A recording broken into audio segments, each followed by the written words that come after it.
In today's video, I'm going to teach you how to freeze a video frame in CapCut PC. This is a really useful editing technique when you want to pause the action and hold a single image on screen for emphasis, commentary, or a quick visual break. The good news is that CapCut makes this very simple, and you can do it in just a few clicks once you know where the tool is.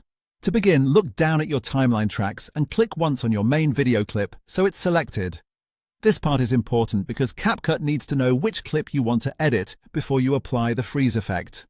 After that, drag the vertical playhead across the timeline and position it at the exact moment you want to turn into a still image. Take your time here because the frozen frame will be created from the precise frame where your playhead is sitting.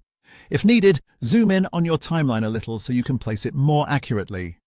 Once your playhead is in the right spot, move your cursor up to the small horizontal shortcut toolbar located just above the timeline area. Look through the tool icons until you find the freeze tool. It usually looks like a snowflake inside a frame. When you see it, click it one time. As soon as you do that, CapCut will automatically split the video at that point and insert a frozen frame directly into your timeline. This new section is a static image made from the exact frame you selected, so it gives the effect of the video pausing while the image remains on screen. It's a clean and fast way to create that freeze frame moment without needing to export anything separately. By default, the freeze frame is set to last for 3 seconds.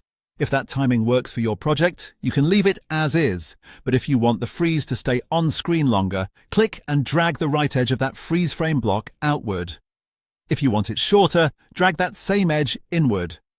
This gives you full control over how long the paused image remains visible, which is especially helpful if you're matching it to narration or on-screen text. And that's it. You've now created a static freeze frame in CapCut PC and adjusted its duration right from the timeline. It's quick, easy, and perfect for adding emphasis to key moments in your edit.